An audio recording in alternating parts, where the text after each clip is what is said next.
Hello and welcome to another episode of This, That, and the Other. A couple of days ago I did the accent tag, and a couple other things came to mind after I did it. First of all, my Facebook friend Rosie asked me how I pronounce Norfolk, Virginia. Norfolk's how I pronounce it. I don't know how they pronounce it in other areas, but that's how I pronounce the city. And a couple of other questions I thought of. What do you call facial tissue? I call it Kleenex. I think a lot of people do. It's become kind of a generic term for facial tissue.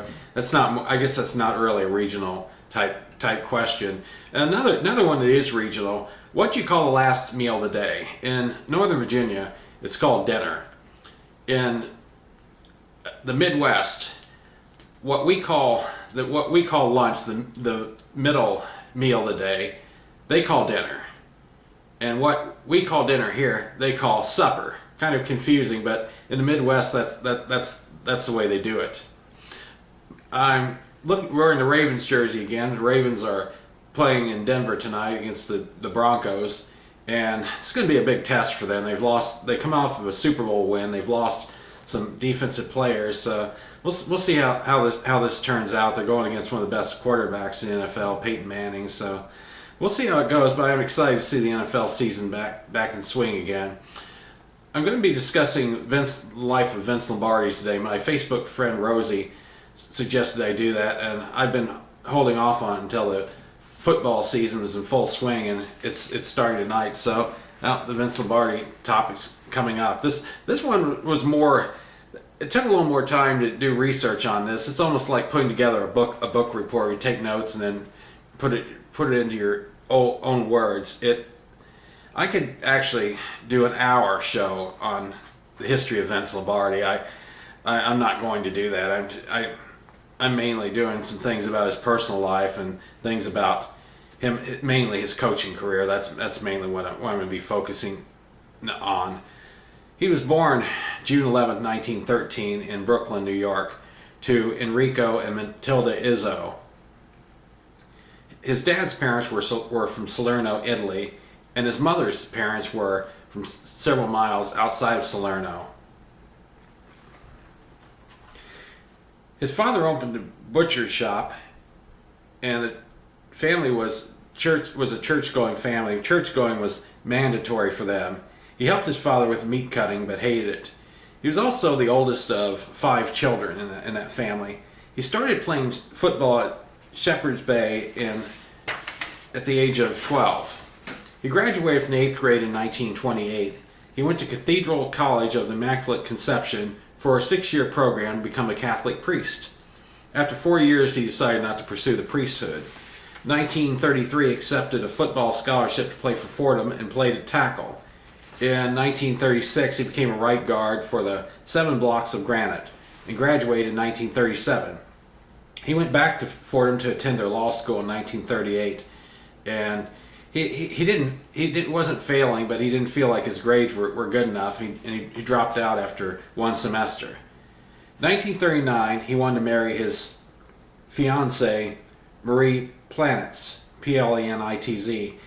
His father said he needed a steady job to support the family, so in 1939 he took an assistant coaching job at St. Cecilia Roman Catholic High School in Englewood, New Jersey. He later accepted a job as head coach and stayed there 8 years and won 6 championships. He finally did marry his fiancée on August 31st, 1940. He was an assistant coach at Fordham in 1947 for 1 year. Then he accepted a position at West Point in 1948 and was assistant coach to they called him Colonel Red Blake, for 6 years. In 1954, he accepted a job as offensive coordinator for the New York Giants. As offensive coordinator for the new head coach, Jimmy Lee Howell. Tom Landry was the defensive coach for that same team. In 1959, he became head coach and general manager of the Green Bay Packers. The 1958 team had been 1-10-1, one of the worst records it had in their history. He created punishing training regimens and expected absolute dedication and effort from his players. The team had a 7-5 record, and he was named Coach of the Year. In 1960, the team went to the championship and lost in Philadelphia to the Eagles. 1961, they beat the Giants in Green Bay 37-0, and then in New York, 1962, they beat the Giants again 16-7. He won the first two Super Bowls in 1966, the first one against the Kansas City Chiefs and the second one against the Oakland Raiders. He stepped down as coach in 1967 and remained GM. He returned to coaching in 1969 with the Redskins.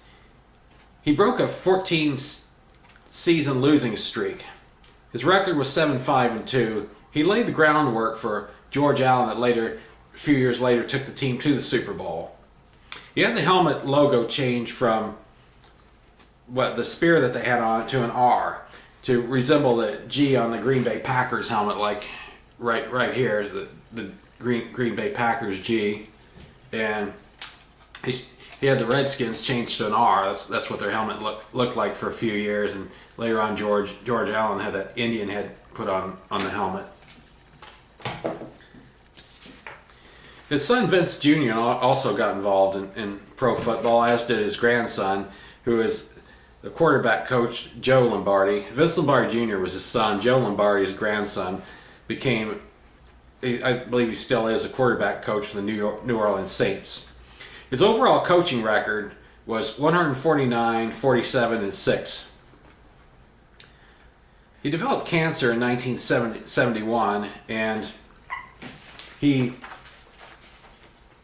was in the Georgetown Hospital and found out his cancer was terminal. He told Father Tim that he was not afraid to die, but he was sorry that he did not accomplish more in his life. He died September 3rd, 1970. He was 57 years old. In 1982, his wife passed away and was interred with her husband. Here's a picture of Vince Lombardi right in the middle wearing a white shirt and tie. To the right, at least on my camera, was its quarterback Bart Starr, number 12, and another one of his players to the left. And I admired Vince Lombardi as a coach. Things he did, all his accomplishments in the NFL. Then they've named the Super Bowl trophy after him, the Lombardi Trophy, and that's great. I remember a quote from the Ice Bowl, 1967. The Green Bay Packers were playing the Dallas Cowboys. It was one of the coldest games ever. I think it was like a 40 below wind chill factor, very cold. The field was icy, from what I understand. If you fell on the ice, it would rip. It was like falling on razor blades. It would rip your jersey to shreds. And they were playing the Dallas Cowboys, and the Cowboys were ahead by field goal, 3 points, and 16 seconds left. The Packers had the ball on a 2-foot line, and it was third down, and they were trying to figure out whether to kick a field goal, put the thing into overtime, or try to get the touchdown and win the game. Bart Starr went over to Vince Lombardi and asked him, what should we do here? And he told Vince Lombardi how I could do the sneak and get the ball in. And Vince Lombardi said, "Let's score the touchdown and get the hell out of here." But that's one of the quotes I remember from Vince Lombardi, a coach I very much admired. And I very much enjoyed doing this one. And I want to thank Rosie for suggesting that. And I'm still looking for more suggestions on future shows. And anybody has any suggestions on other people related to football? And since it is a football season, I'll be happy to do it. And I'll think about it too.